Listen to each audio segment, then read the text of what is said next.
So we began with a review this morning. We were looking at how the latter rain message opened.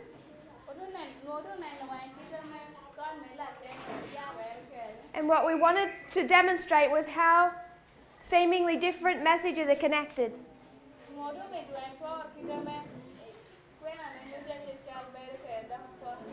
Reform lines in Daniel 11:40 to 45. It's one message. 25:20 and time setting.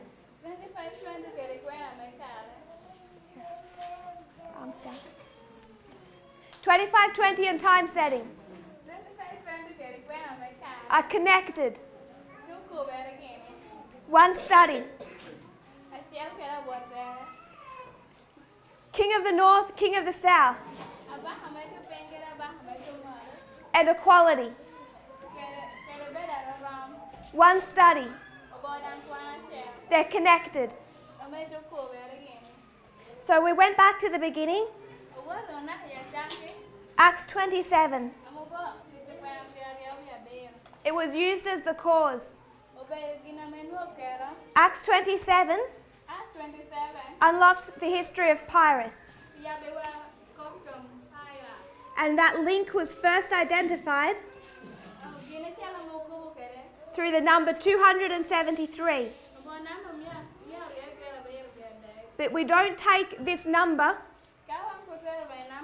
the waymark, and cut it out of a line. It connects a whole line with another whole line. We need to remember how it does that. So we have these two lines. Acts 27 took us to Pyrrhus. Pyrrhus, the study of the King of the South. When we looked at Pyrrhus, we looked at the Pyrrhic War and the Fourth Diadochi War. They gave us two witnesses that could connect us to World War II and World War III. So I emphasized in the last class how at each step we have multiple witnesses. The study of this triple application developed over 2.5 years. And this is the resulting structure. You can put the Pyrrhic War to one side. It served as a second witness. And we still apply it. But the structure is the Third and Fourth Diadochi Wars. Give a witness for World War I and World War II. So we have two witnesses for this triple application. One witness here in the breakdown of Alexander's empire. One witness here with World War I and World War II. We can combine them to understand World War III. We're given extra information because World War III doesn't start in 1989. So it's going to give us some history that leads to World War III. World War III ends at Panium, which lines up with 1989. The defeat of the King of the South. Daniel 11:40. But the King of the South falls progressively. From the deadly wound of 89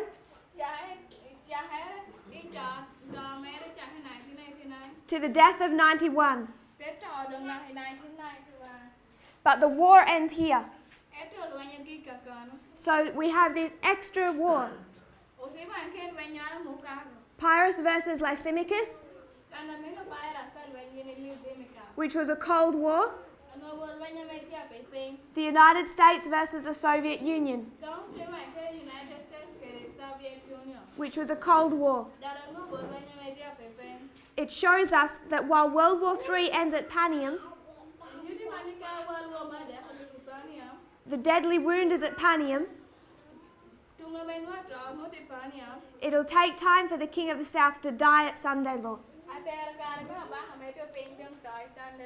So this study extends before and after World War III.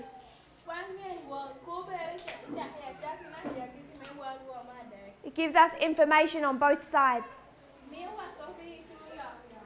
So we began to lay out these wars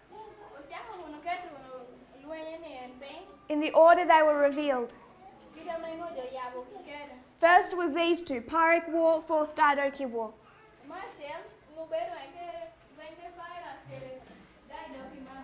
So we laid that out. King of the North takes the satellite states. That began in 1989. The United States started taking the satellite states of the Soviet Union. Satellite states such as Afghanistan, Ukraine, Poland. We know it's progressive from 89 to 91. This is the Fourth Diadochi War,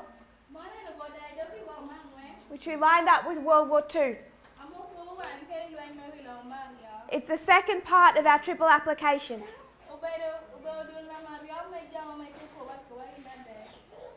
Both the first and the second take us from the time of the end to the Sunday Law.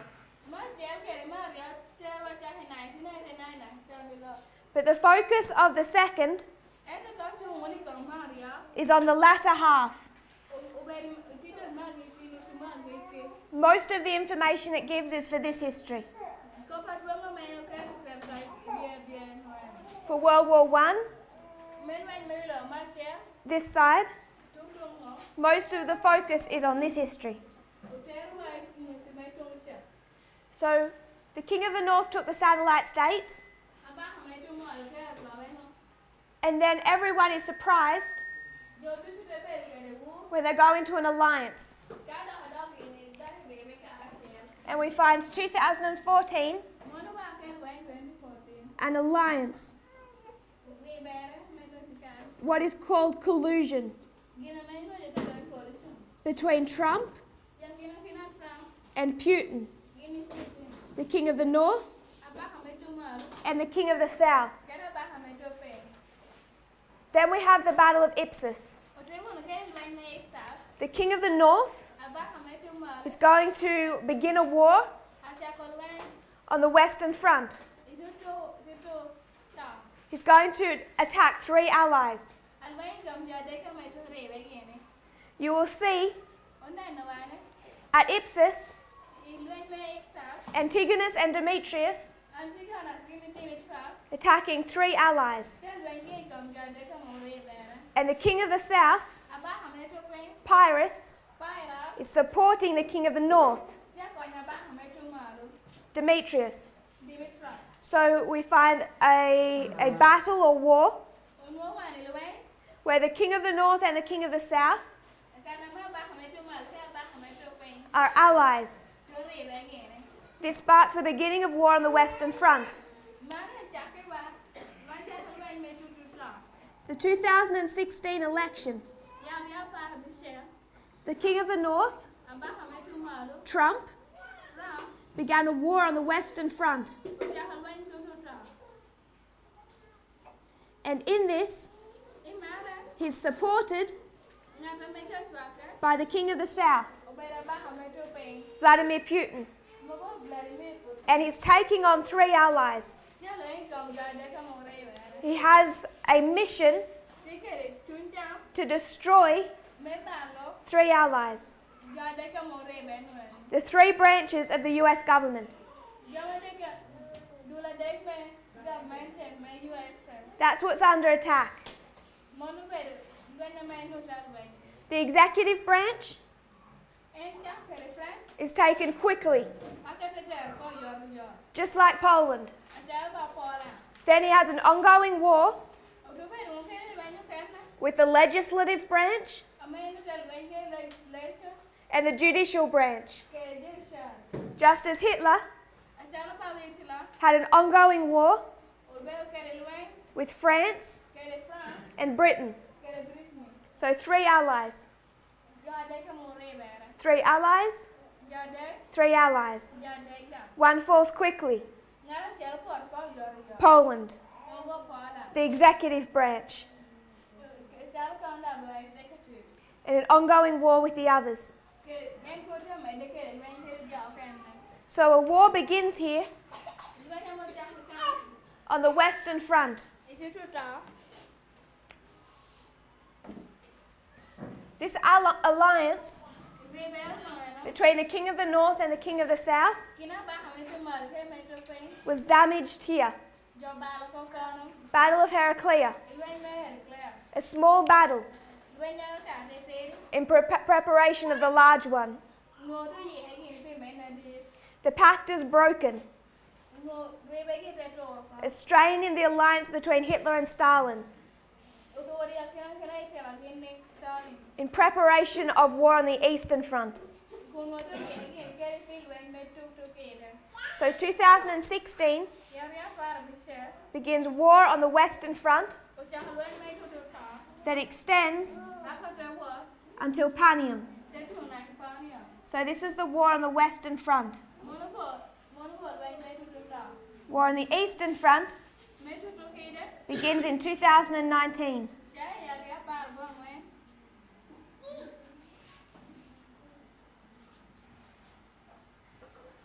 Two-front war.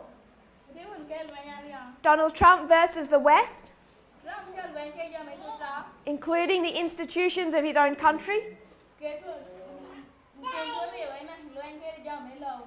Donald Trump versus Vladimir Putin. An alliance. They fight in concord. A breakdown in their alliance. They go to war. The war ends. We would normally call the beginning and end of that war on the Eastern Front Raffia and Panium. War begins, war ends. 1945, the war ends. It's Beneventum, the defeat of the King of the South.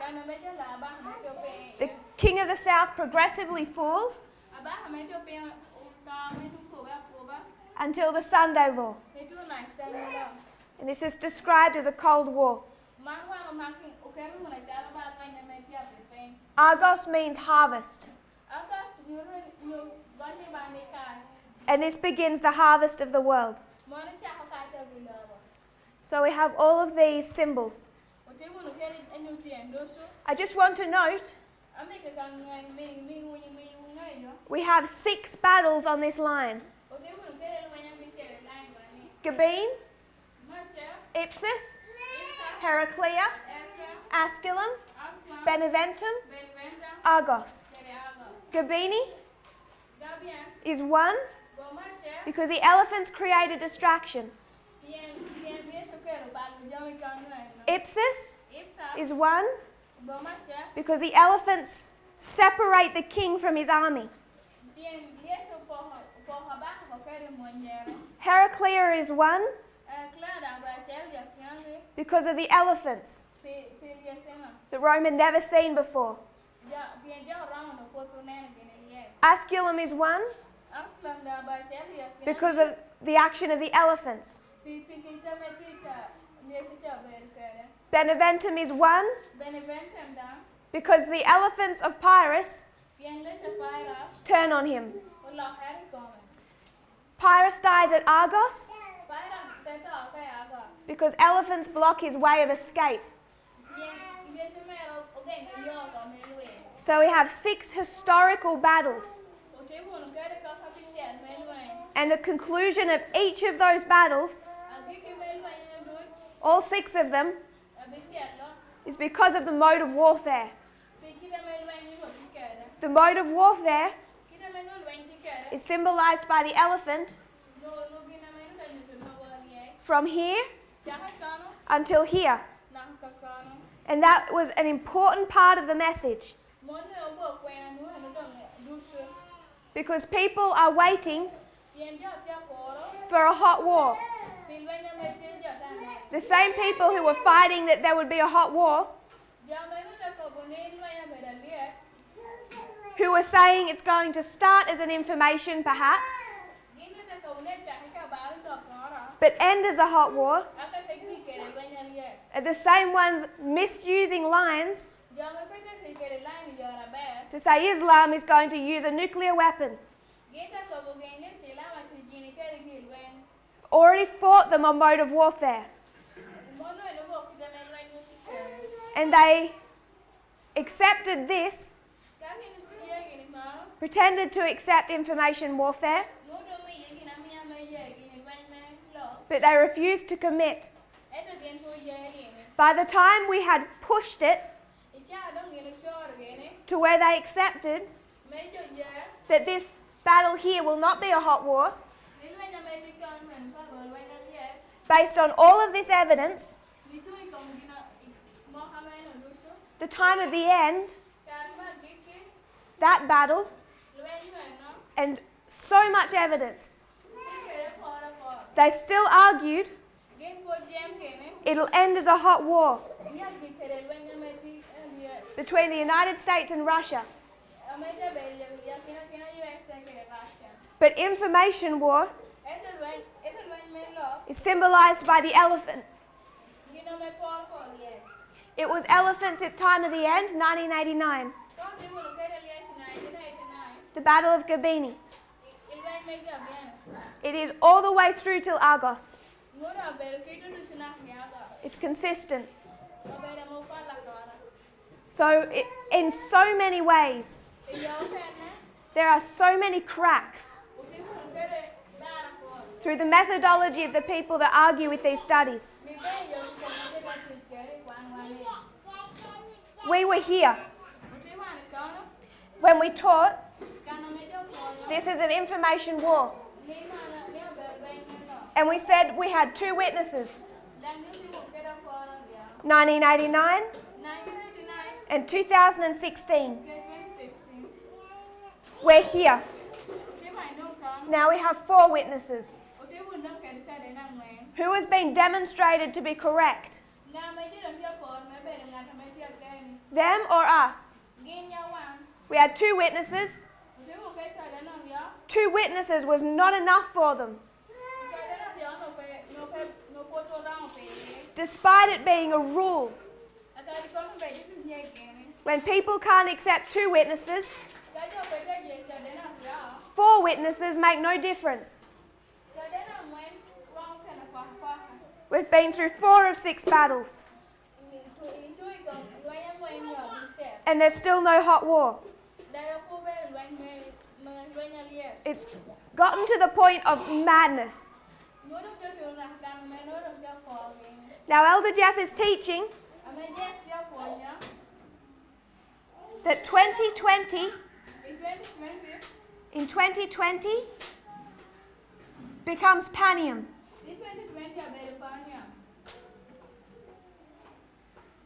They're bringing it a year forward to what we teach. Because they believe it's that one waymark is a progressive waymark. I get that the history is progressive, but a waymark is not progressive. A waymark is not a period of 18 months. You might argue 12 months. One waymark is not 2 years. Because he cannot concede on any point to what we teach. He will argue Panium is in 2020. It begins in a few months. And what does he teach about Raphia? They claimed that it was them that understood November 9. I don't know how they justify that to themselves. But back here, I was waiting. Back here, prior to November 9, they said they came up with that date. So I said, that's fine. Keep the date. But I knew they have the type of methodology that comes up with craziness, like a hot war battle.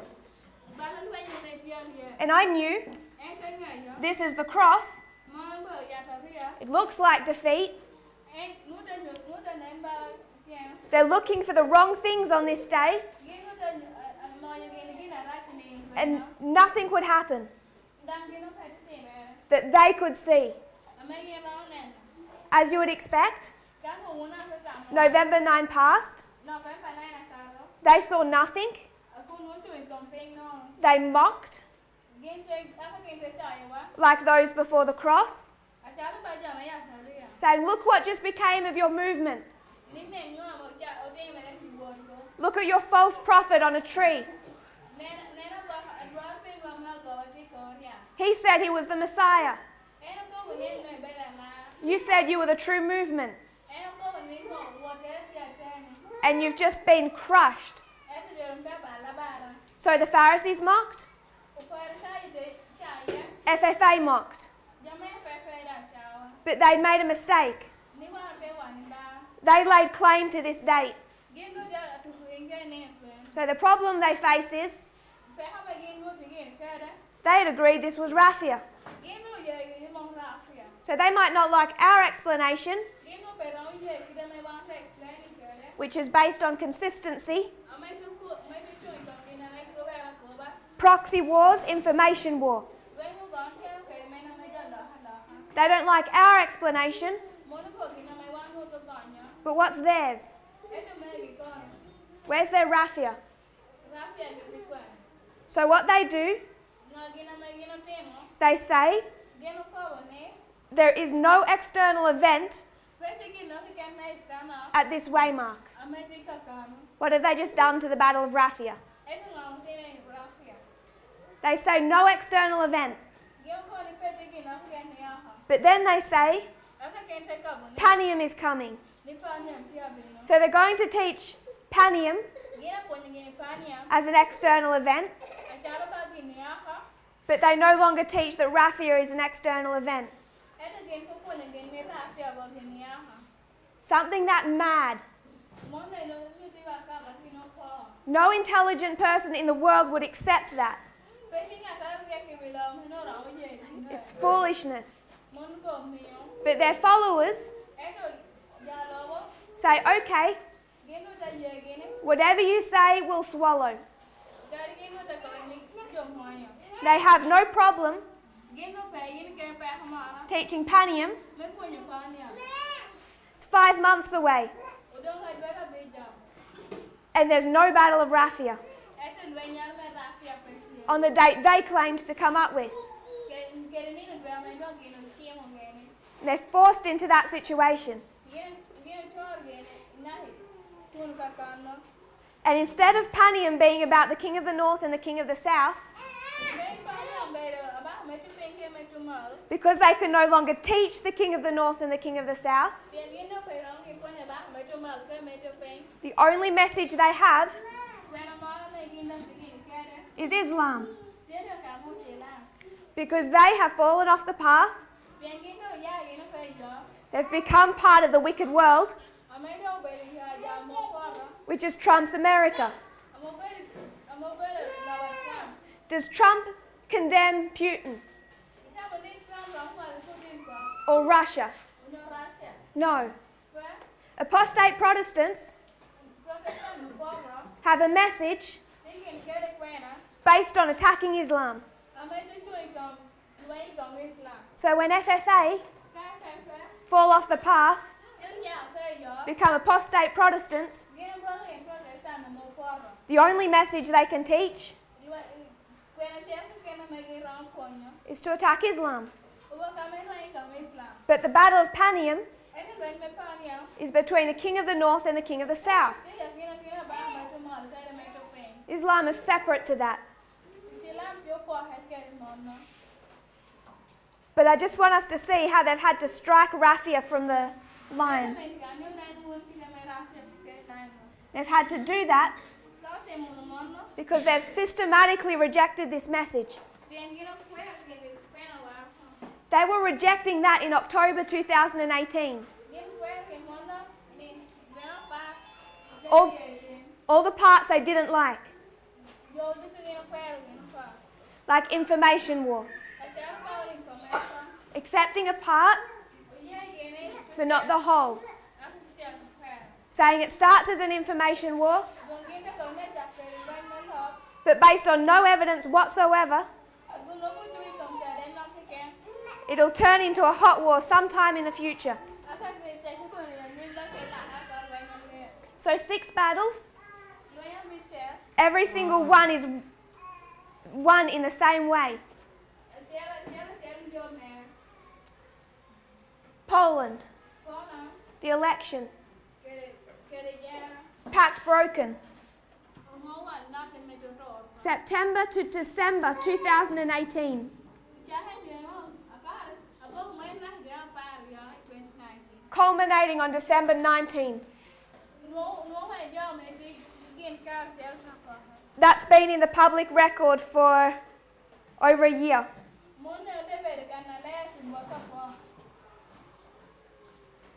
Then the war begins. Now we have Trump versus Putin. War on the Eastern Front. The former allies go to war. We'll refer back to that when we lay in World War I. But this is victory for the King of the South. 2021, victory for the King of the North. And then the King of the South progressively falls to the Sunday law. So that's the brief application of this side. It's focusing on Trump and Putin. From their alliance, Trump fighting the West, that's internal, the rising up of a dictator, the breakdown of their alliance, the victory of the King of the South, then the defeat of the King of the South. Then we began to tie in the Third Diadochi War and World War I. This focuses mainly on the first half.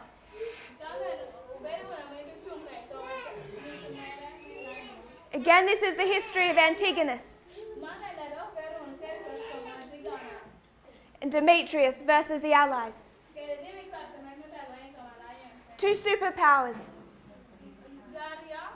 Antigonus and Eumenes. Antigonus has 2 allies. This is 2 superpowers. 2 superpowers. United States and the Soviet Union. United States has 2 allies. Fighting within the eastern satellite states for control of those states. Eumenes is overthrown from the inside. Soviet Union from the inside. Seleucus supports. Papacy supports. Python fights in his army. Mujahideen fight in the army. Python increases in power. Antigonus becomes a dictator. He's too powerful. He's no longer under restraint. And he starts killing off anyone who's a threat until he kills Python. The Third World War I will add more detail, but the United States begins to act like a dictator. In here we have the Iraq War, the Gulf War. First Iraq War. It began to act like a dictator, and it wasn't working with the United Nations. It was controlling the United Nations. Should give us a clue of what we expect to see from Panium to Sunday Law. So the United States starts to act like a dictator. In this history, Python is rising in power, and Seleucus begins to turn against him.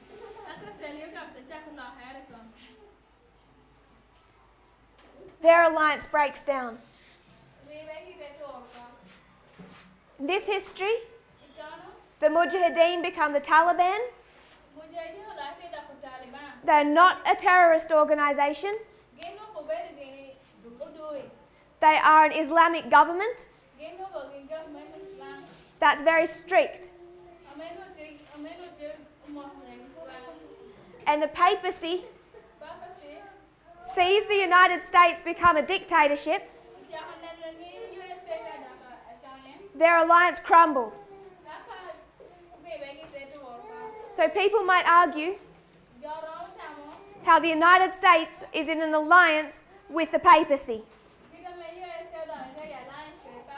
And they go to 1989 to prove that. By 1990, that alliance, known as the Holy Alliance, between Reagan and John Paul, is collapsing. The United States and the papacy have not been in an alliance from here. The United States began to act like a dictatorship, and John Paul turned against them, just as Seleucus turned. Then the United States overthrew the Taliban, their former ally. Antigonus killed Python, his former ally. At this point, everyone gets wary of Antigonus. So they send him an ultimatum.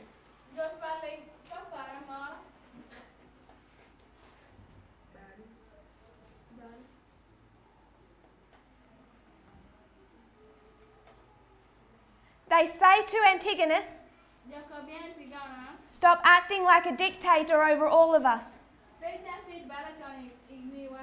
So 3 allies send an ultimatum to Antigonus.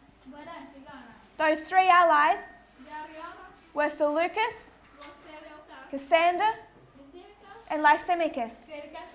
And they tell Antigonus, stop acting like a dictator. All of us generals should work together as equals. The behavior of America after 9/11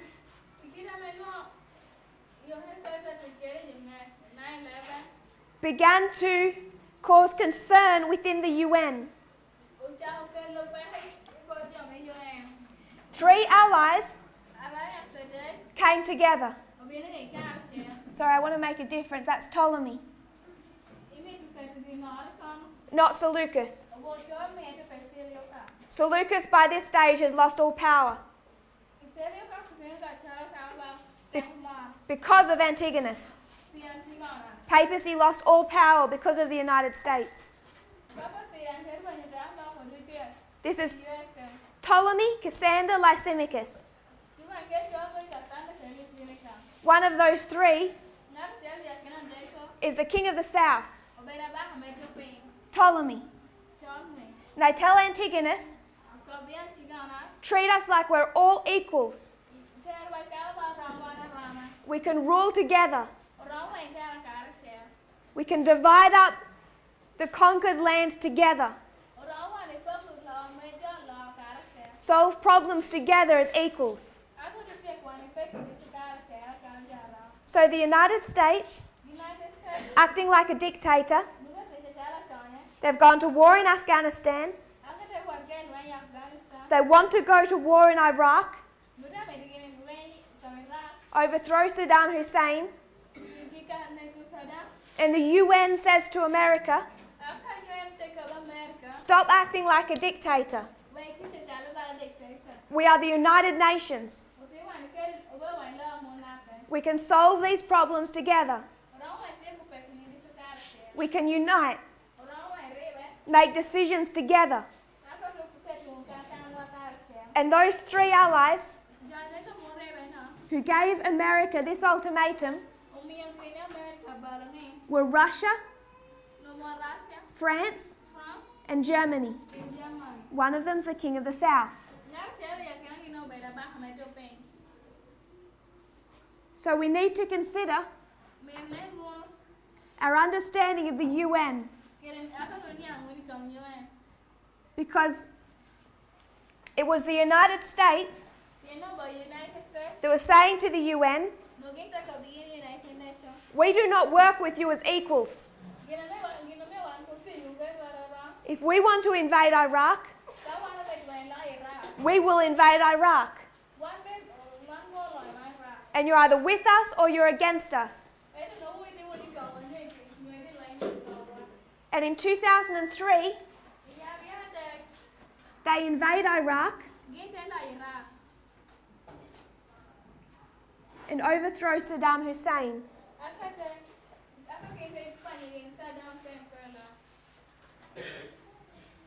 So these three allies send an ultimatum to Antigonus.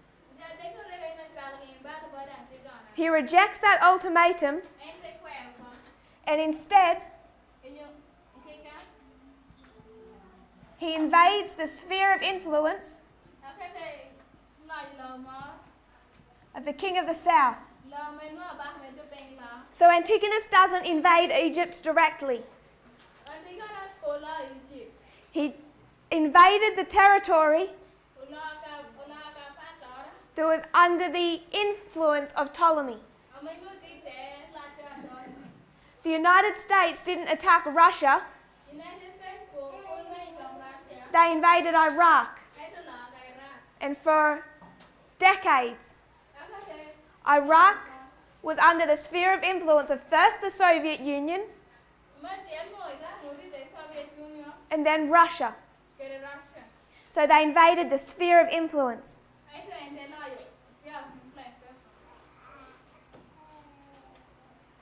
I said before, World War I, the Third Diadochi War, focus on the early history.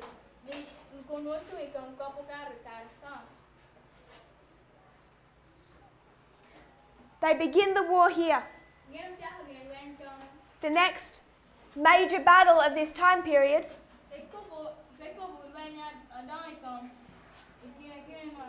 is here. This is Demetrius versus Ptolemy, king of the north versus the king of the south. But it's the son of Antigonus. That young, inexperienced king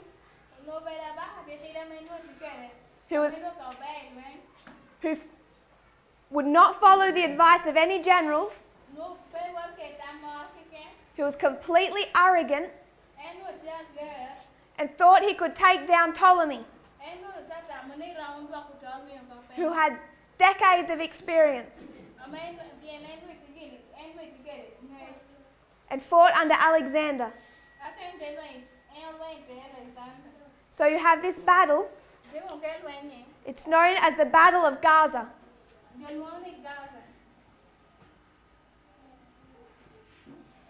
The Battle of Gaza, Demetrius fights Ptolemy. Demetrius is defeated.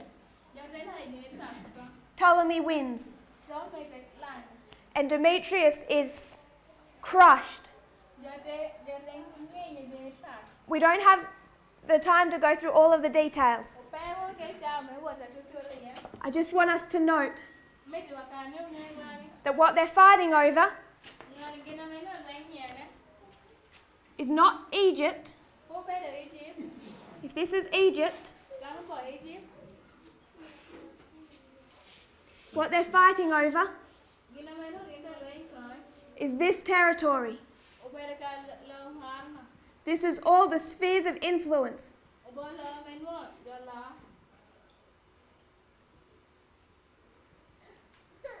Up here is known as Coal Syria. You've probably heard us speak of it. But this is a territory everyone wants to control. So they're not fighting over their own countries. They're fighting over these separate spheres of influence.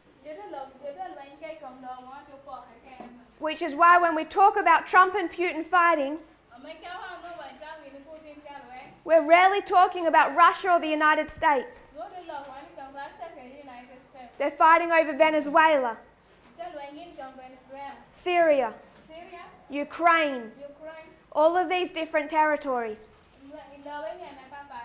Powerful spheres of influence. So we have the Battle of Gaza. It's also known as the Battle of Raphia. It's not the Battle of Raphia of Daniel 11. But this territory of Gaza is also known as Raphia.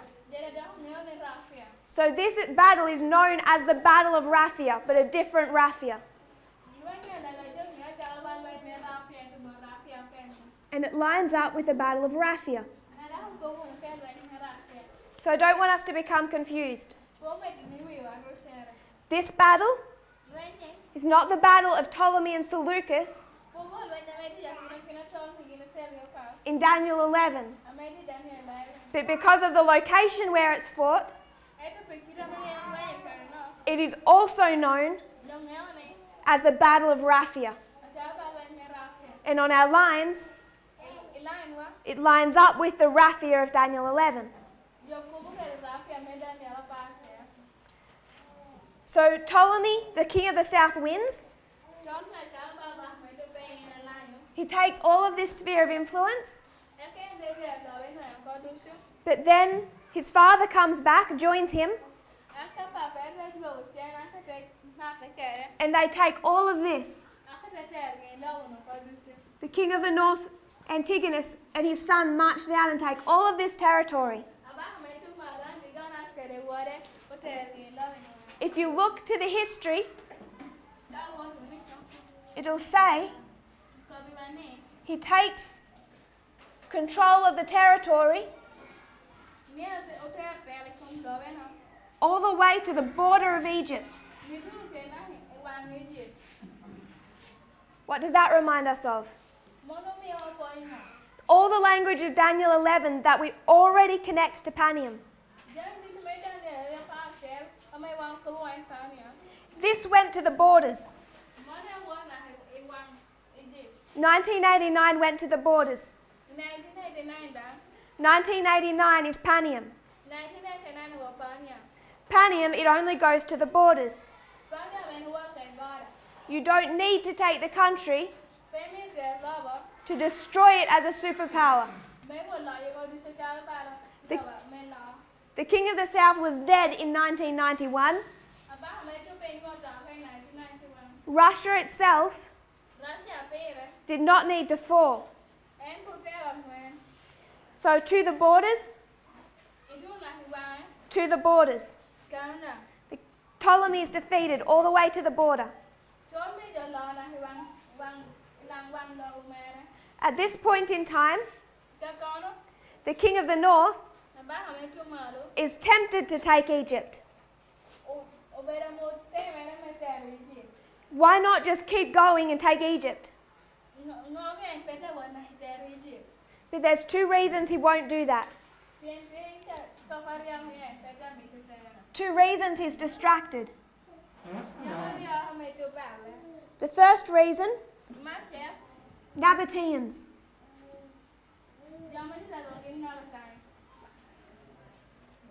They are harassing him. Not war, but they're launching attacks on his army. Where did the Nabateans come from? They're the direct descendants of Ishmael. So he has a problem with the descendants of Ishmael. Second problem, rise of Seleucus. Seleucus is beginning to become powerful. While Antigonus is distracted with this war with Ptolemy, Seleucus sneaks to Babylon and takes over. So in the midst of all of this distraction, Seleucus rapidly grows in power. So there's two threats he faces. The descendants of Ishmael and the rise of Seleucus. There's two threats the United States will face that will put a restraint on its war with Russia. One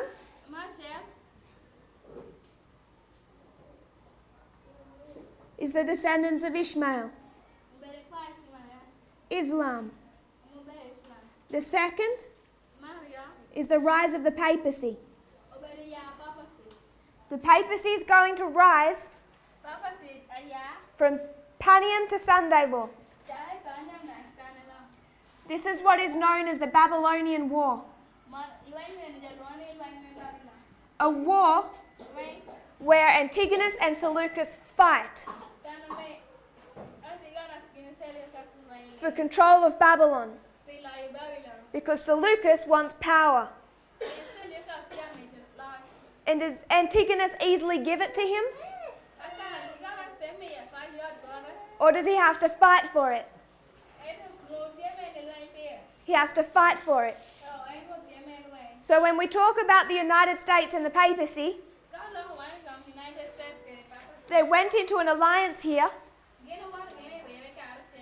But what happened is John Paul started having to fight for power, because the United States will not give it to him. And the papacy was too weak. John Paul was too weak. They're still in their scattering time. They haven't resurrected. They're torn by internal division. And we focus on the alliance between Reagan and John Paul.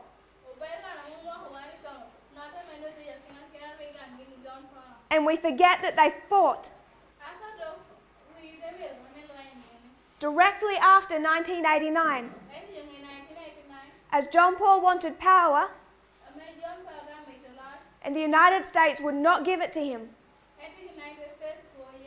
And he failed to gain that power.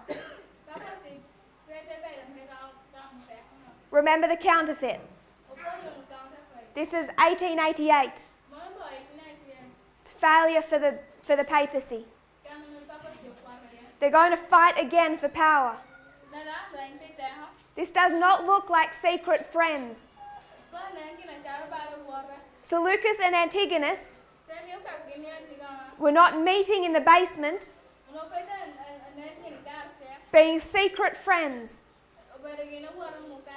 They fought. The papacy wants power at the end of the world, just like it wanted it here. They're going to have to fight for it. Trump will not hand over power without it being wrenched from him. But Seleucus establishes his dynasty. So this is when Antigonus goes to the borders. He's stopped by the descendants of Ishmael and the rise of Seleucus. So he concludes what is known as the Peace of the Dynasts, saying all of those dynasties made peace. The three he was fighting against: Ptolemy's dynasty, Cassander's dynasty, Lysimachus' dynasty, Antigonus's dynasty, all made peace because Antigonus needs to focus on Seleucus. He makes peace with all the others so he can fight Seleucus.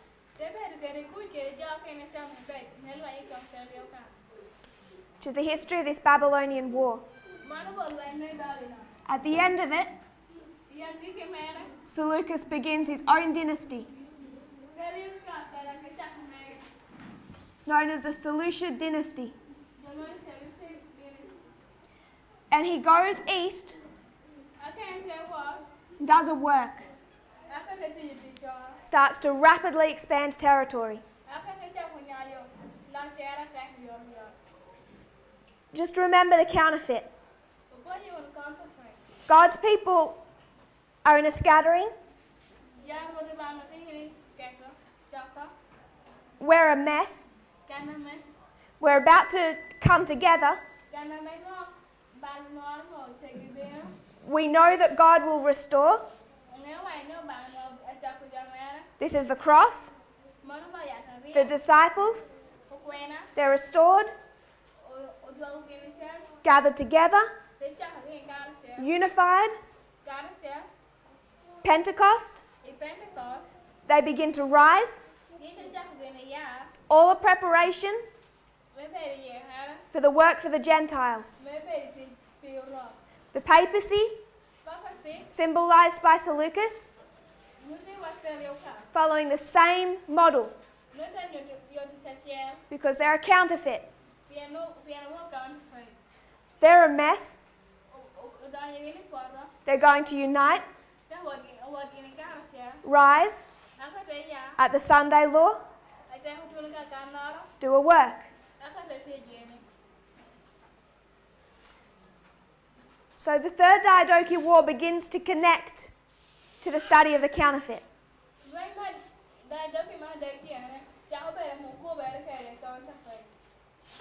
Then we come to World War I.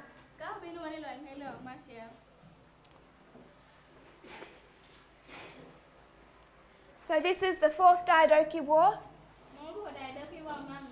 World War II, the Third Diadochi War, and now we'll cover World War I. So World War I is perhaps the most difficult because of the quantity of information. But we need to be able to follow our thread.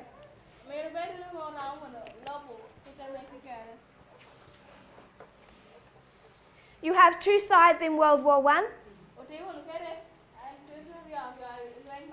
just like you do in World War II. Two fronts. So there's Eastern Front and Western Front. Eastern Front and Western Front. And we have two sides. It's going to take us from before that war begins and show us how it developed. So the two sides in opposition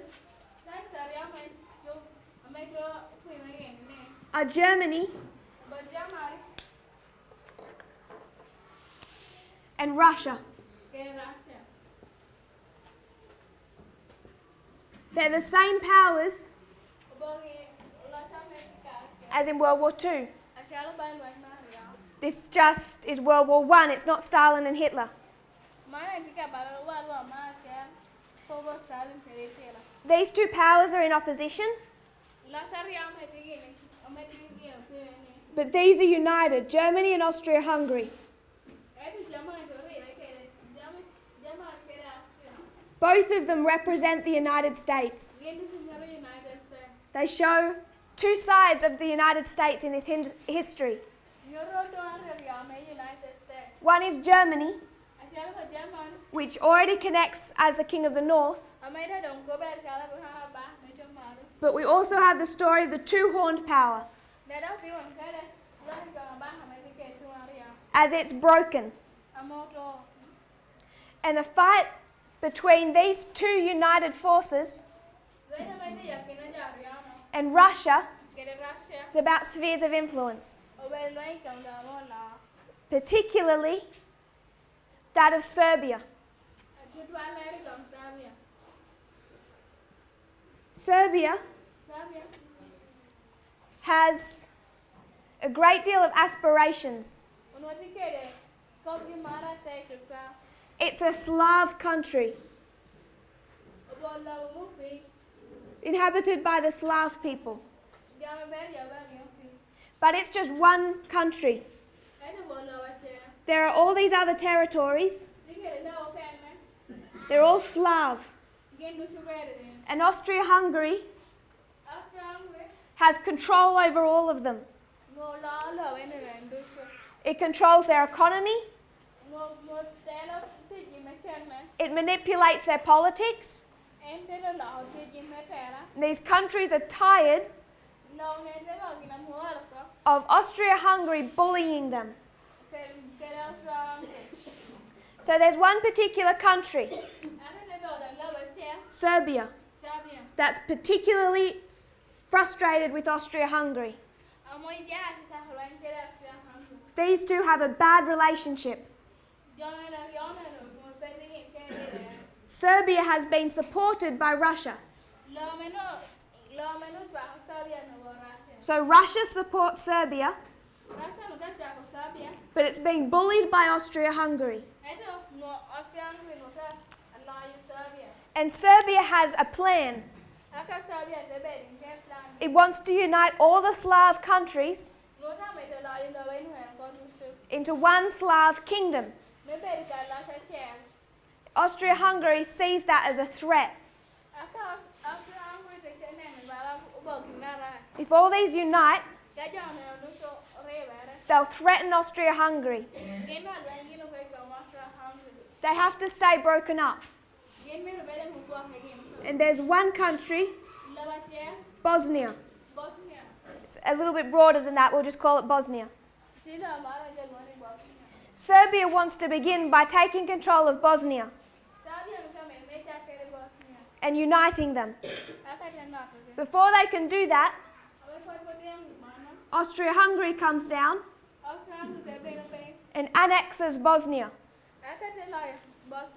This is known as the Bosnian crisis.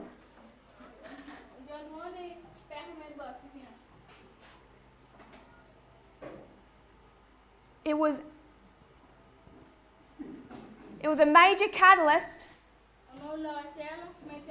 if not the major catalyst, of World War I. So Austria-Hungary takes this sphere of influence from Serbia, who had wanted control of that territory. come back to this history. We've already defined the United States. The King of the South defines itself.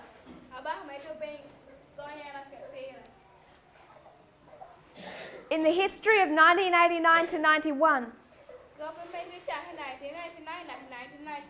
now it's in the Middle East. You have Iraq. Iraq has a bad relationship with the United States. They have been under the protection of Russia. They want to unite the Middle East. The United States sees that as a threat. There's one territory they wanted. Kuwait. So Iraq seizes Kuwait. The United States attacks them, forces them out, and takes control of Kuwait. So America took control of this sphere of influence. The way Austria-Hungary took Bosnia. Iraq was upset. Serbia was upset. The King of the South was too weak in that history to defend Serbia's interests against Germany. Russia was too weak in 1990, 91, to defend the interests of Iraq against the United States. So we're simplifying that history and going quickly. But I just want to mark the Bosnian crisis and place its application. 1989 to 91 is the Gulf War. Because Serbia leaves Serbia, the Slavs, of all of these different territories, now had a vendetta. They were now angry at Austria-Hungary. So out of them forms a terrorist organization known as the Black Hand.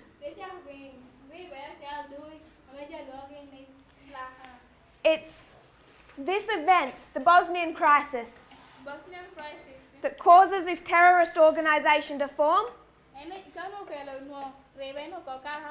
they're going to attack Austria-Hungary. 1989 to 91. This is George Bush, the father. He does a speech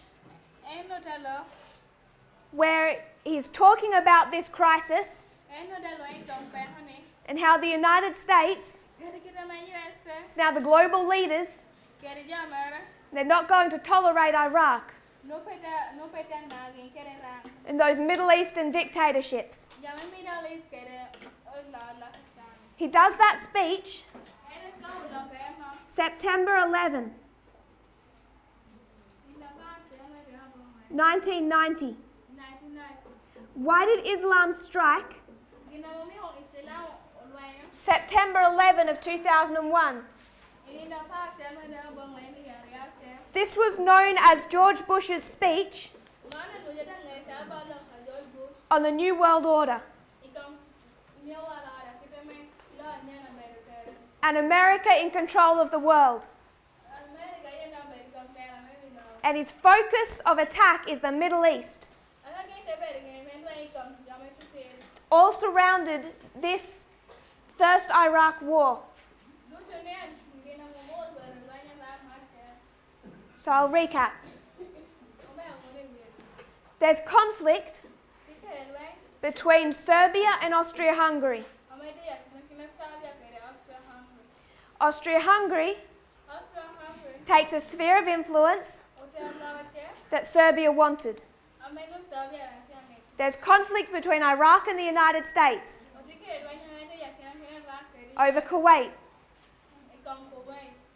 The United States takes a sphere of influence that Iraq wanted. The Slavs are so angry at Austria-Hungary that they form a terrorist organization known as the Black Hand. These Islamic countries are so angry at the United States, people are going to come from within them and form a terrorist organization known as Al-Qaeda. The reason Al-Qaeda hates America so much is because America interferes with other countries. And their chief example is this crisis, the Gulf War. They know about that speech. They hate America for that speech, which was September 11 of 1990. So when they strike, they've got to choose the anniversary, September 11, 2001.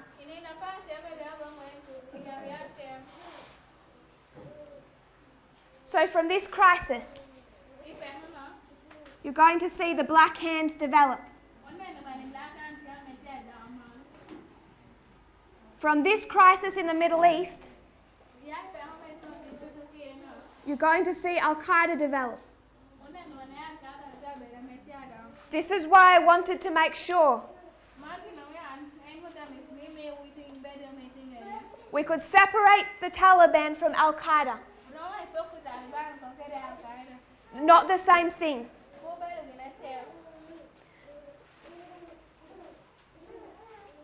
The Black Hand decide to strike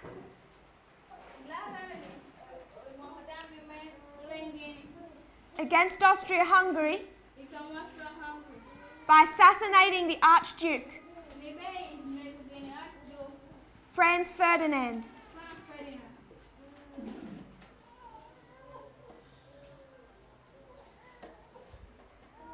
And that's June 28, 1914.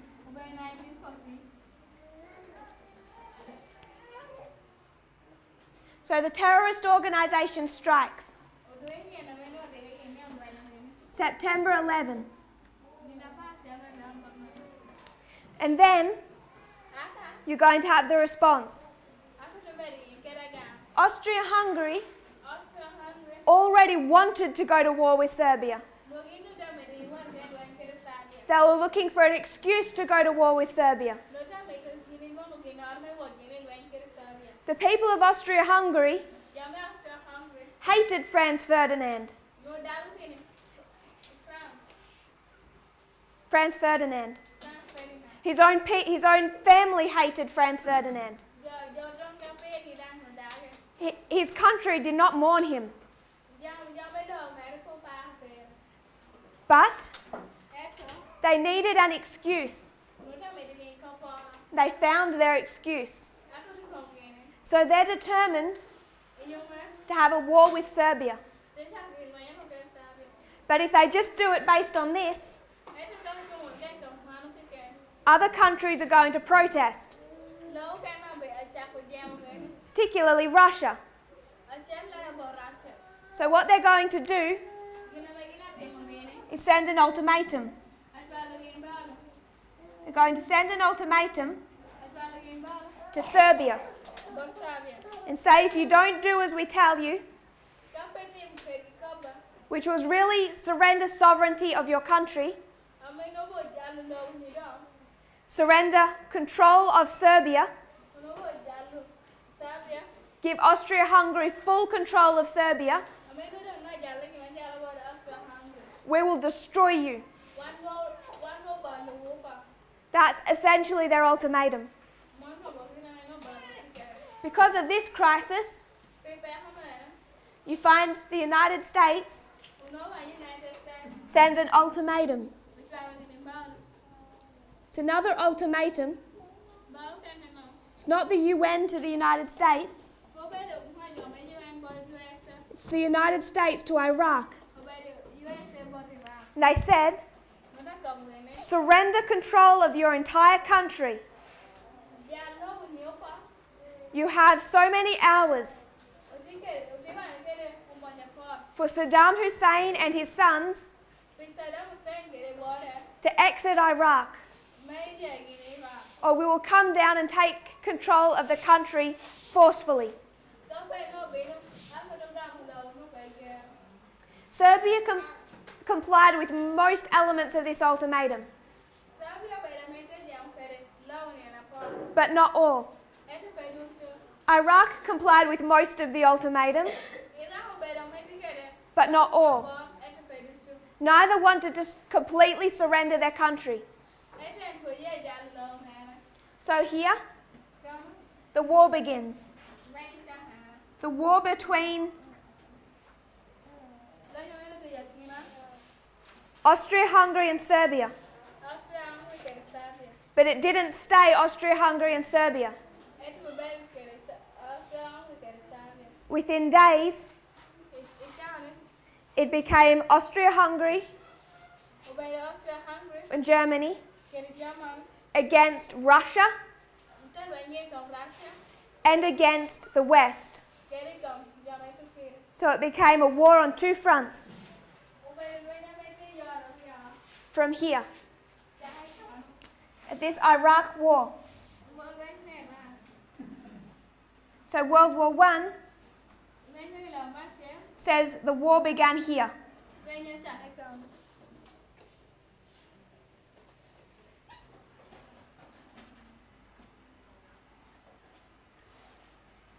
I'll draw that after because we have to put in some more details. Louder, project. They have to hear you at the back wall. So 2003, this war begins on two fronts.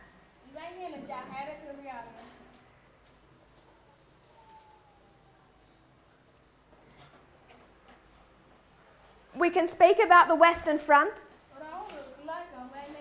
I want to focus on the Eastern. Germany, Austria-Hungary, they're united against Russia. Germany has a plan of how they're going to overthrow Russia, win the Eastern Front. So I will draw it here.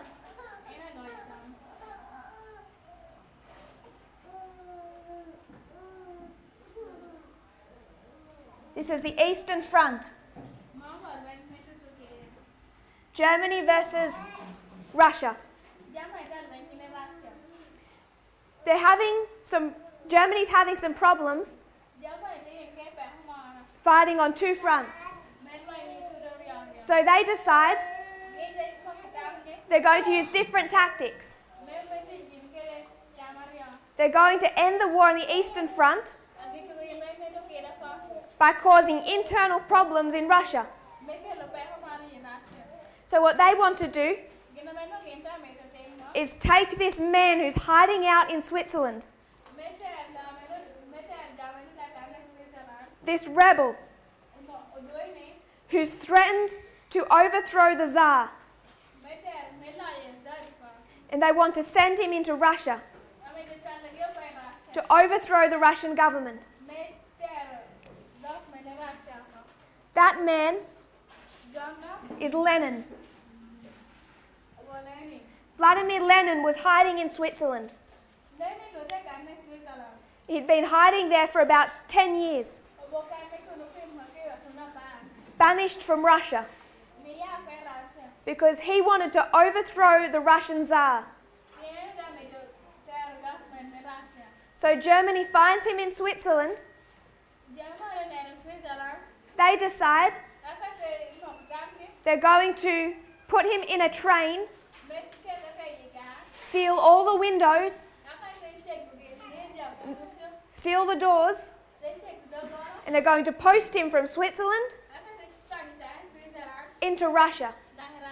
So Germany finds Lenin, puts him on a train, posts him through to Russia, knowing that he'll overthrow the government.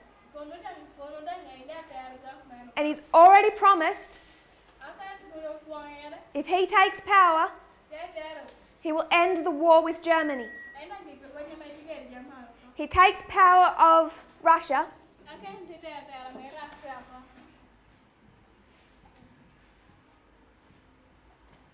On November 8.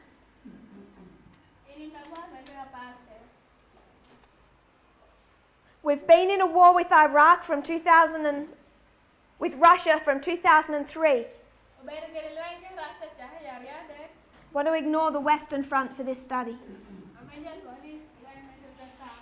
World War I says the Eastern Front began here.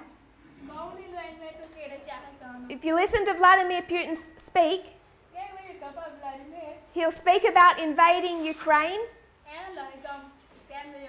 It's this story from the Fourth Diadochi War, the Pyrrhic War. They invade Ukraine. People accuse Vladimir Putin of invading Ukraine against international law. And his response is, the United States invaded Iraq against international law. It's here that Vladimir Putin turns against the West. You can go to external sources that will tell you that. It's here that Putin starts to fight against the West. Before the invasion of Iraq, he'd been trying to work with them. But here they turn on each other. He comes up with a plan. He's at war with this country. He's not doing well under Obama. He won't do well under Clinton.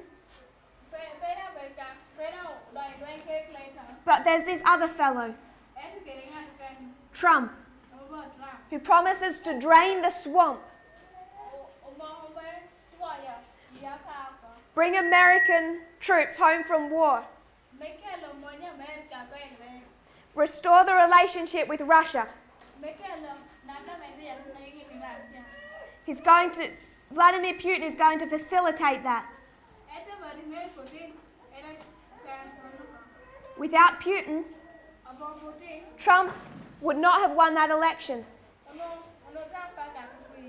Without Germany, Lenin would not have overthrown the Tsar. Lenin overthrows the Tsar on November 8.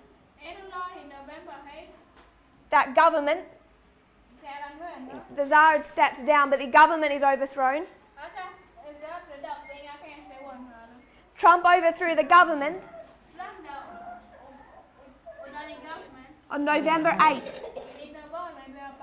We speak about November 9. You can use both dates depending on your story. November 9 is a story of a dictator.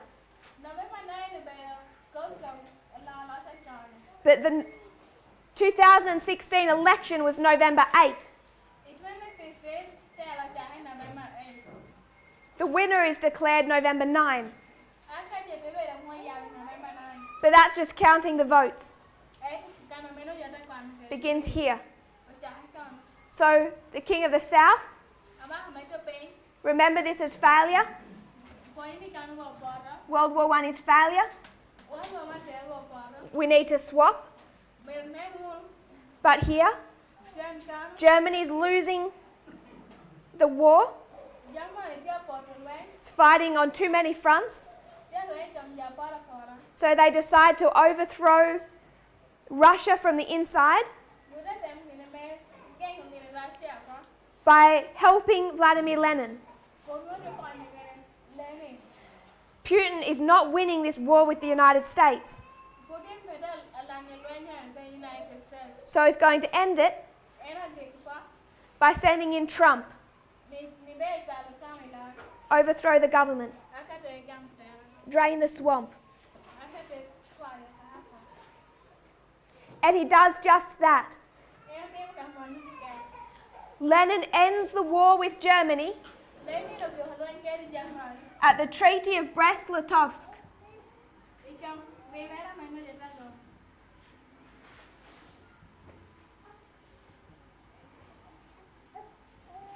At this treaty,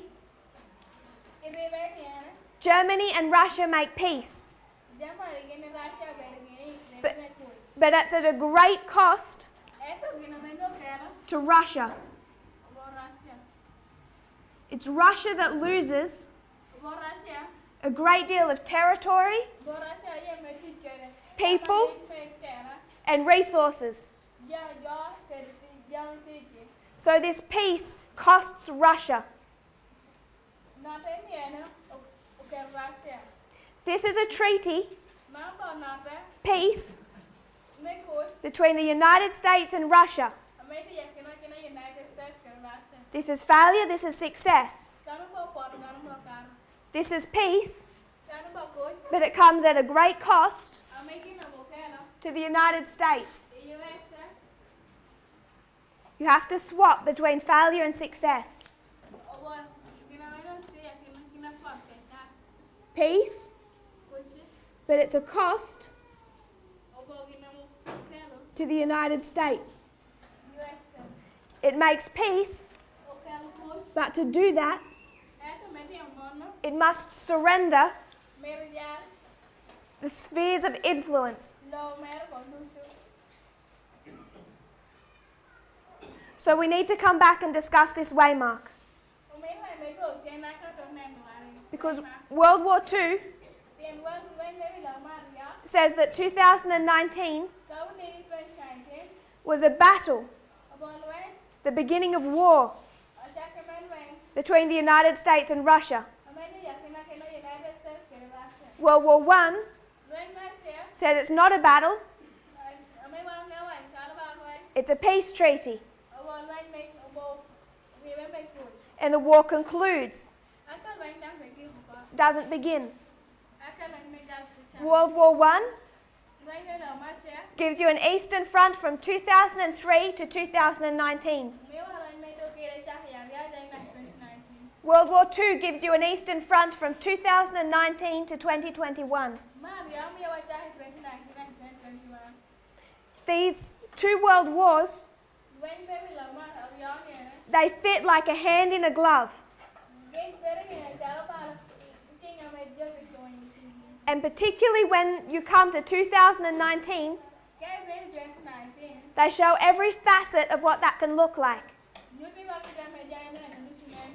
Trump lost spheres of influence. He lost an information war. Is that a peace treaty?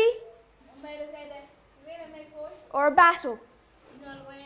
We don't have time in this, our 8 minutes left. But both perspectives are correct. They complement each other. This is a victory for the King of the North in a history of failure. This is a history for the King of the South in a history of success.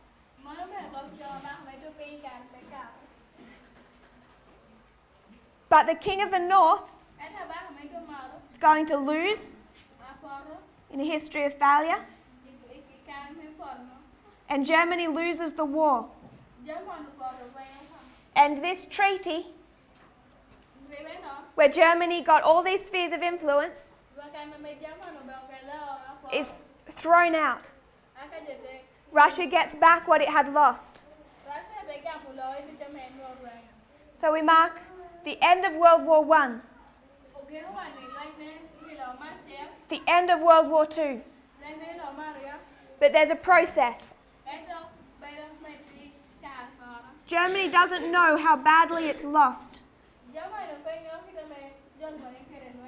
It won't know until the Treaty of Versailles in 1919. It says 1918, 1919. Germany doesn't know how badly it's lost until the war is formally ended at Versailles. So I don't want to spend any longer on that because we are already running out of time.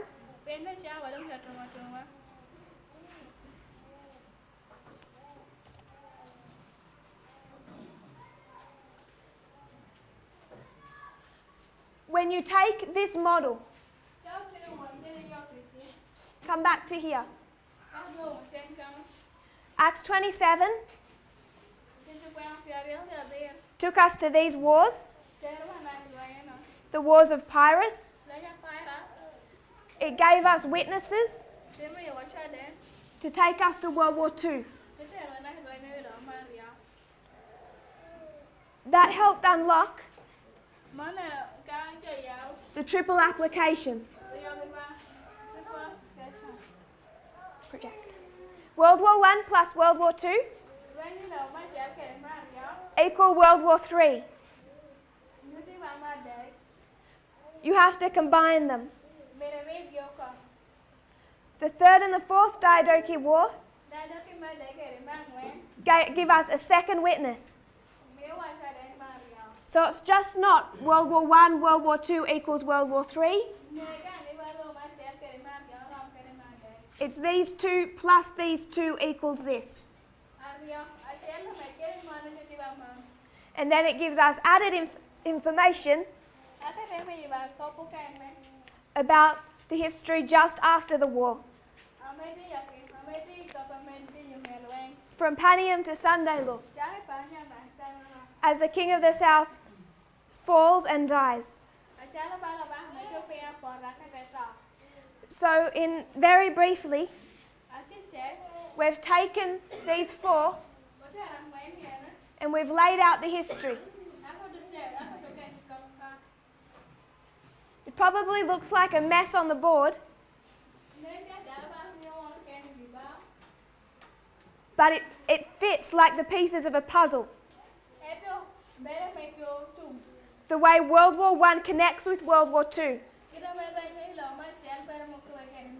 The way World War II emphasizes the final part. World War I emphasizes how it began. Each one adds a different layer. They explain the Eastern Front in its two parts. If you were to just focus on this line, the application, it gives us a complete view of the relationship between Russia and the United States. They were two superpowers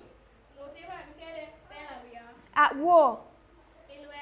They went into this proxy war in Afghanistan. The United States overthrew the Soviet Union,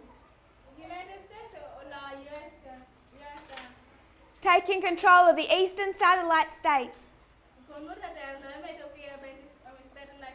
It overthrew it from the inside.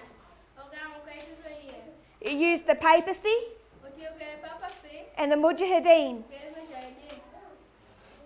Directly after that deadly blow is struck, it starts taking control of one sphere of influence that does not want America's control. That is Iraq. in the Middle East, there's this conflict as America keeps interfering. The Soviet Union is too weak because it's falling to defend the interests of Iraq. So America takes control in the Gulf War. It's acting like a dictator. The UN isn't happy. The countries of the Middle East are not happy. A terrorist organization forms. Al-Qaeda. The Taliban take over of Afghanistan. Al-Qaeda is going to attack America at September 11 as a response to this September 11. The United States is going to go into Afghanistan, overthrow the Taliban. You're going to have, in this history, a breakdown in the alliance between the papacy and the United States.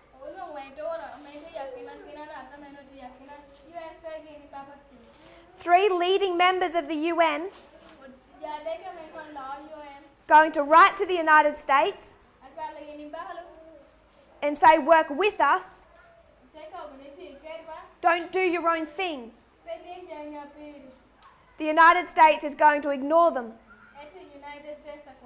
It's going to send an ultimatum to Saddam Hussein saying, give us control of your country or we will invade you. And they do. The Iraq War begins. This becomes a war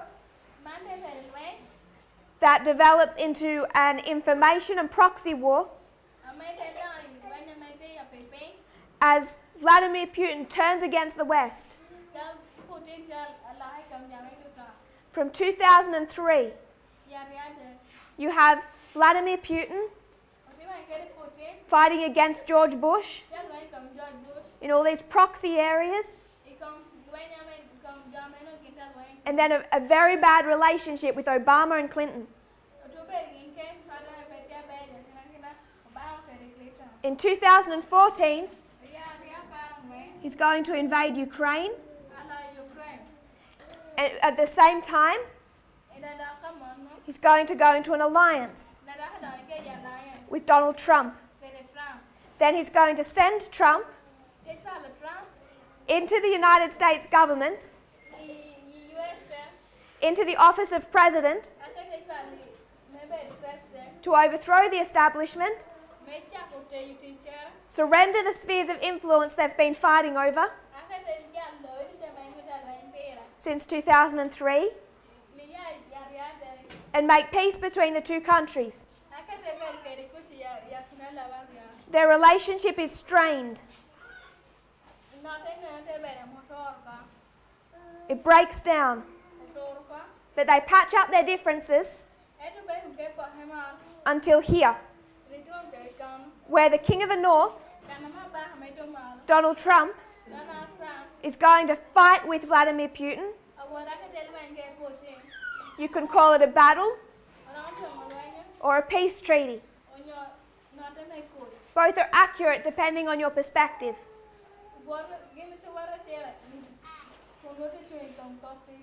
But the King of the South, Vladimir Putin, is going to take all the spheres of influence from Donald Trump. If you want to call it peace, know that it comes at a cost. But Vladimir Putin is going to lose these spheres of influence. Donald Trump is going to fight him to the borders of Russia, at which point Trump is distracted by Islam and the rise of the papacy. So he only goes to the borders. That's all he needs to do. That's the deadly wound. Russia will fall from Panium to the Sunday Law. You can see the whole history from 1979 to the Sunday Law, all laid out by these lines.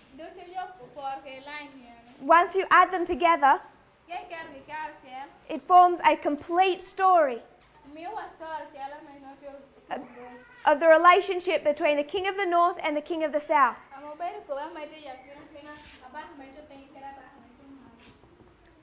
This is all constructed using line upon line methodology.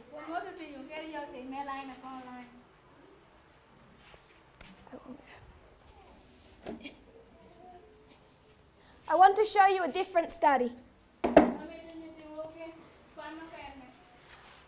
Whenever I teach this study, I put enough information on the board that you can see its complete lines laid over our line. It's lines over lines. And at each waymark, there's enough information that you know what happened. You might feel overwhelmed if you're not familiar with this study, that there's a lot of information. But if you didn't know this study, you can take a photo of this board and reconstruct it entirely on your own. All of the information is given that's necessary.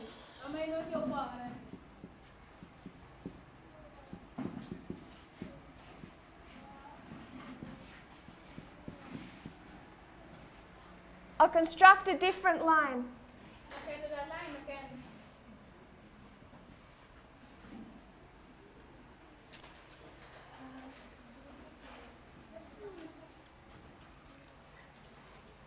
It's going to begin August 3rd. And this is using the Gregorian calendar. It's July 27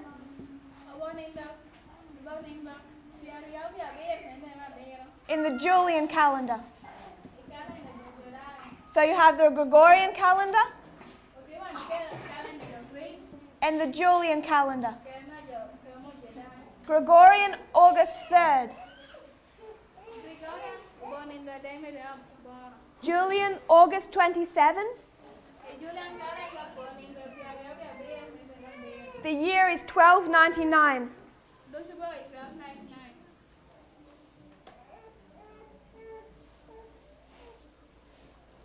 26 days, 4 months.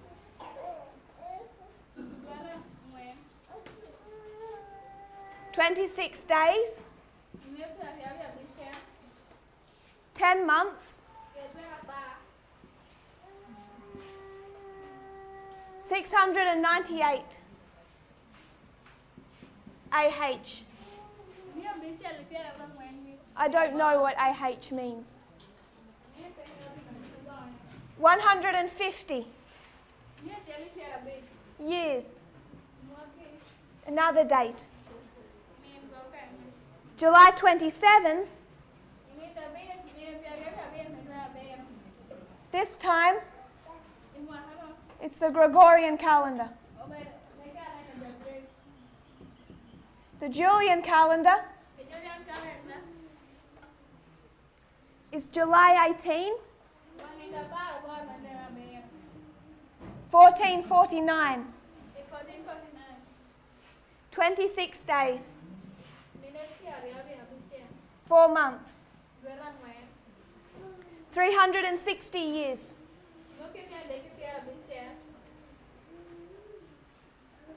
July 27,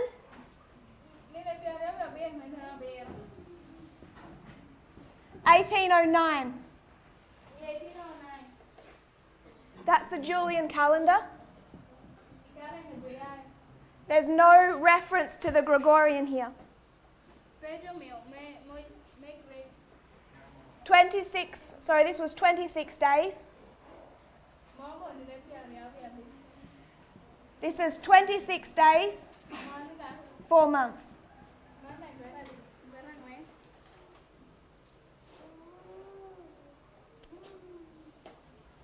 So from here to here is, no, this is 4 months as well. 26 days, 4 months. So they're linking 26 days, 4 months.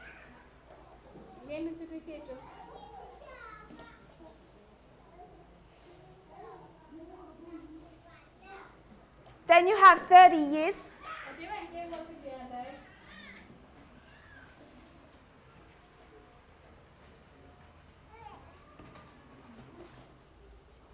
To July 27, 1839.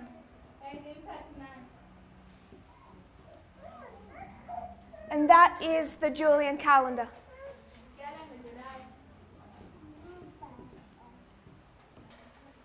July 27, 1839. 26 days, 4 months.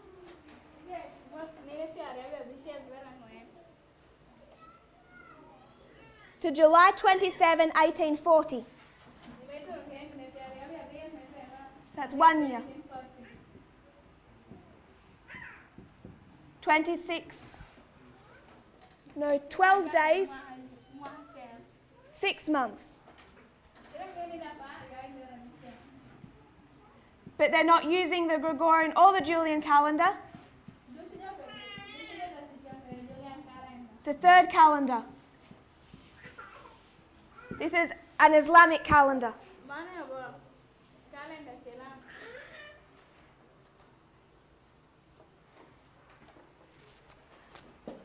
I have to correct that. Have to move this one. It's 26 days, 4 months. But then you have from July 27, 15 days. And here's a date we know, August 11, 1840.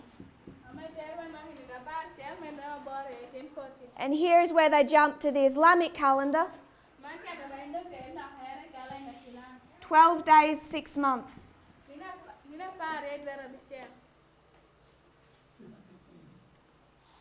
Then they're going to talk about 38,360 days. 38,360.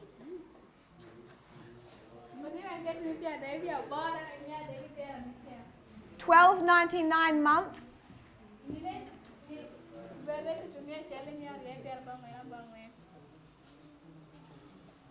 38 equals 3.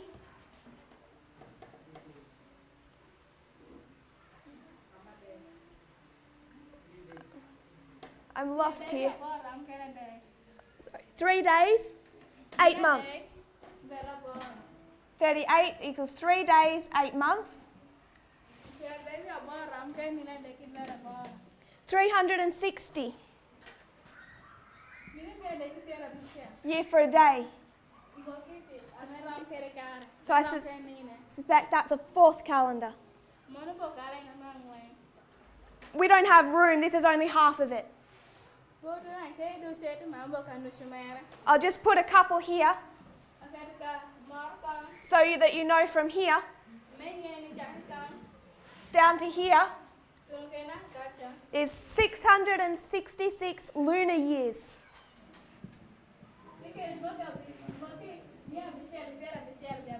How many calendars is that now? 5. Is there any reasonable reason to jump between 5 different calendars? No. There is no reason for it. Just know that if you double this line, not quite, another third, they'll take you to July 18, 2020. And prior to this, these waymarks that I've missed for room all relate to World War II. So that's how they use World War II in their methodology. Now, I believe that while our studies may seem complex, most of you have seen the 25-20 presented this week. It can be a lot of information. I would still argue, even if you can't understand all that's happening, it makes common sense. 1989, God opened up reform lines. Now this is my final presentation. We defended this movement by going through those original reform lines. Moses, John and Christ, Miller Snow, Jeff Parminder. We placed the reform lines in a way that was watertight, line over line. And moved from that, we showed how in every dispensation there's this one message that starts innocent, becomes a test. It's that message that plows. The message of the early rain, the message of the latter rain. It falls into patterns. All of this study began to open up in that dispensation as we went from Acts 27 to understanding the King of the South. So first of all, we talked about reform lines. Defended the movement from them. These are not lines of reform, but they explain our reform line. Because our reform line, from 1989 to the Sunday law, is Daniel 11 verse 40. And Daniel 11 verse 40 is the story of who? The king of the north and the king of the south. Not Islam. So if we're in Daniel 11 verse 40, I agree we have to understand Islam, but shouldn't we understand the king of the north and the king of the south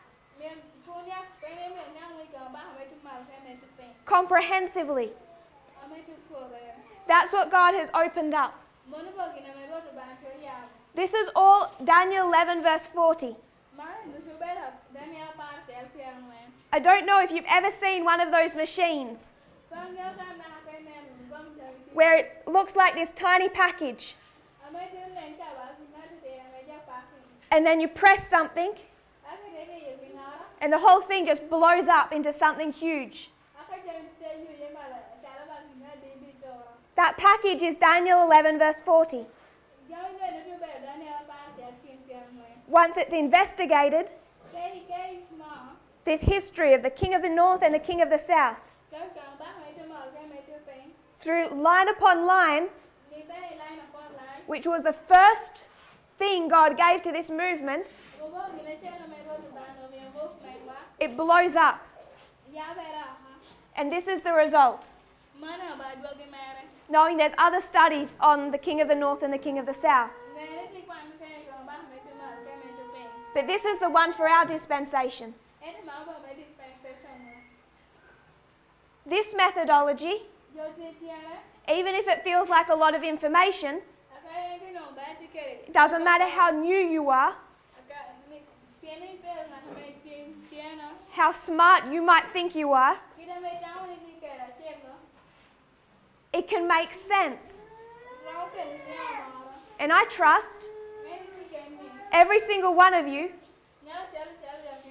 could take this thought, take a photo of this, take it home, investigate it, and recreate it. It's based on solid methodology, multiple witnesses. This is the counterfeit. That's what they have to offer. I've taught well before this study even began that the number 27 has a special meaning in prophecy. It's Acts 27. At each point through the opening up of that study, the number 27 was unavoidable. But I don't hang my study on it. Till I understand it, don't really teach it. I think there's a connection. But their study hangs on numbers. I haven't left any information out of their chart up to here when we ran out of room. What even is this event? They don't tell you. The reason they teach this way, construct charts this way, is because if they gave all the information, people would say how ridiculous it is. I'll give you an example. This is all a study of Islam, yes? It's the study of Islam. Why are they discussing World War II? It's because if they do one of their many calendars and find any number they think might be significant, they'll take you to World War II and you'll see Japan. And how does Japan fight? With kamikaze pilots. They sound like suicide bombers. So Japan, because of kamikaze pilots, equals Islam. That's the strength of their methodology when they approach World War II. This type of study is numerology. It hangs on no constructed lines. They've gone into World War II, this history, they've cut out Japan from the whole context, seen kamikaze pilots, equated them to suicide bombers, equated them to Islam, gone to at least 5 different calendars to pull out any numbers they find significant that have no meaning to give to the story to construct Islam, July 18, 2020. The reason I can say this is ridiculous is because this is the only piece of information on this whole chart that even indicates what type of story they're trying to tell. If you find this reasonable methodology, I'm concerned for you. That you would think this is how God teaches his people. I've spoken to people who follow FFA. They do not know this study. You can't find a proper series of presentations where they lay out their logic to do this. This has been presented either in a condensed form or in its full version, time after time after time. So if you follow this movement, you know how we study, the methodology we use, the conclusions we come to. You can go to the history, you can reconstruct it. People have done that. They've presented it. They've been able to defend it from their own investigation of those histories. The original architects of this aren't even willing to present it properly, because it would either show their ignorance or open them up to ridicule. And yet, because what we have presented, people find too hard to swallow. You find that people feel they have no choice. I'll remind you, this is the cross. At the cross, no one wants to side with a crucified Redeemer. So the Sadducees, the Pharisees, everyone puts aside their differences and unites. What FFA teach, their followers are not united on. They have taught 2020 is Panium, but there is no Raphia. They have taught we are in the harvest period. But for this crop, it's special. Quoting them, there was no latter rain. These types of crazy claims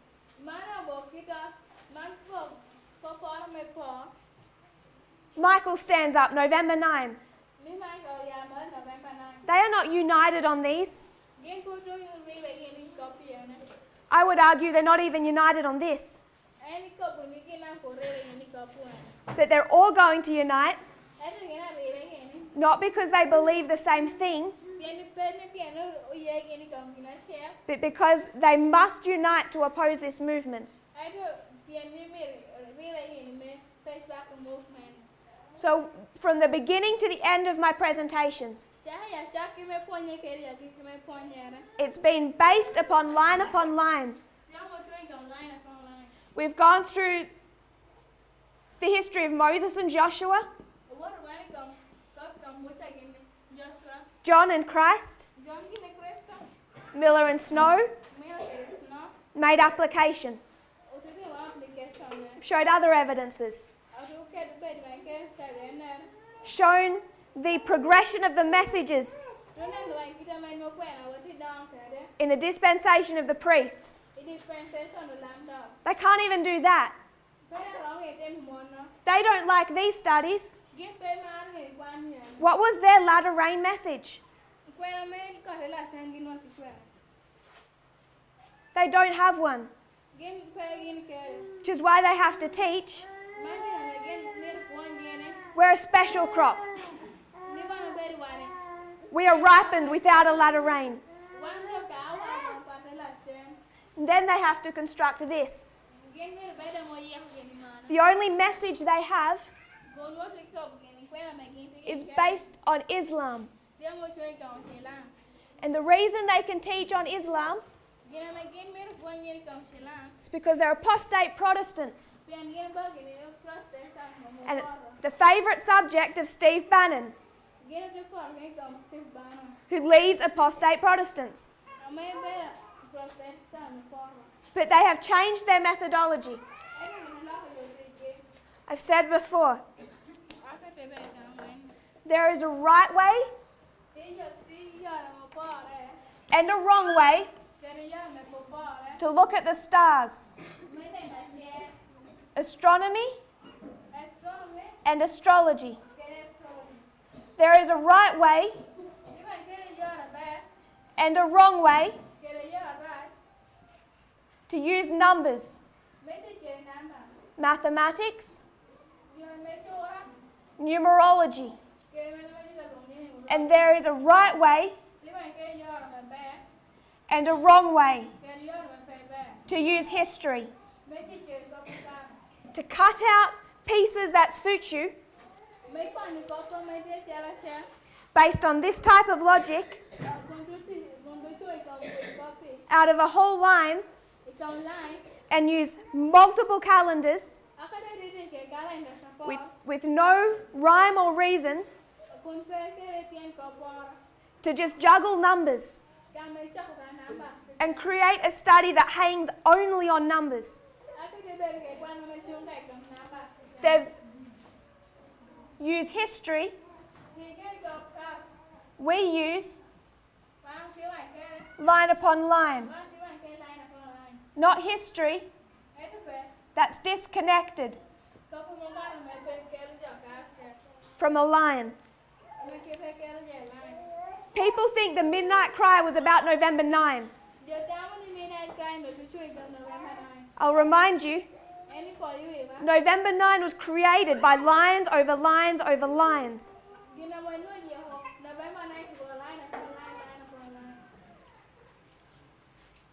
But the midnight cry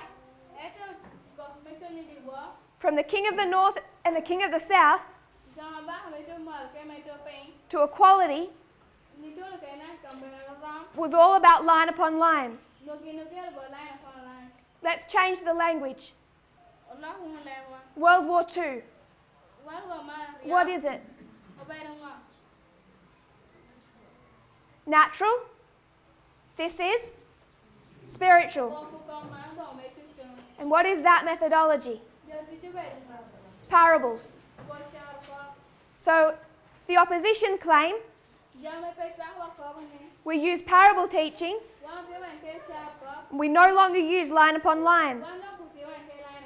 The problem is they don't know what line upon line even means. Parable teaching is line upon line.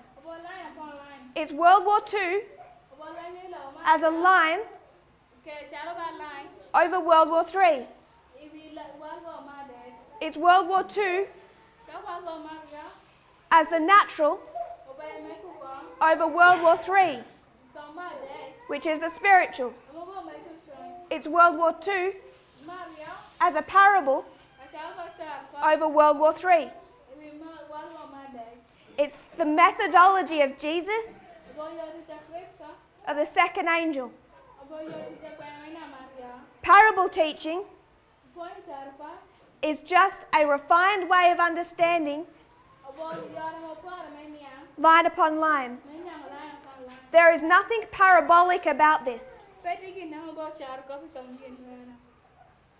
It's self-evident. How many lines is this? 1. Easy. It's not line over line. It's numerology through history. Their own people don't even understand this. And the little bits of methodology they allow us to understand, like this, show how weak those arguments are. I don't even know how to convince people of how foolish this is. Because if people believe this over how God has led this movement from 2009,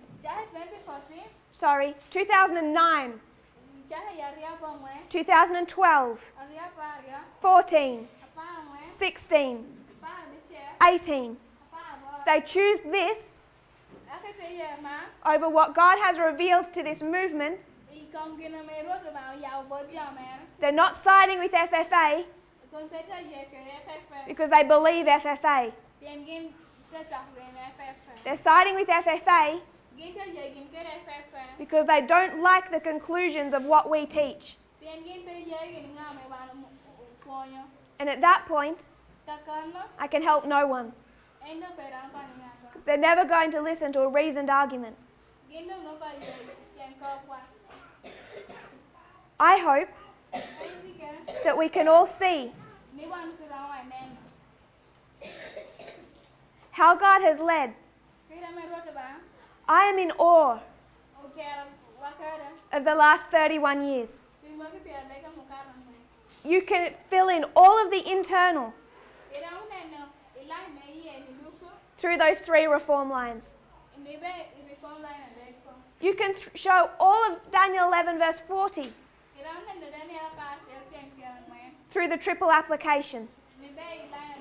He's taught us line upon line, just as he promised from the beginning, 31 years ago.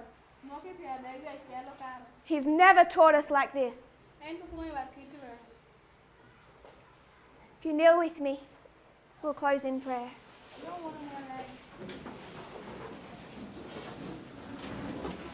Dear Father in heaven, thank you for our blessings. Thank you for how you have led, how you prove to your people what is correct. We know the work of Jesus was to use parables to teach his people what the nature of the kingdom was like. We see that you are using that exact same methodology in the final generation. Lord, I pray that we will not fight against this. Lord, we know that many people are in opposition to this movement. They do not like the conclusions of what we teach. They have been swept away by the flood of the Sunday law. We love our brethren. We desire to win them back to you.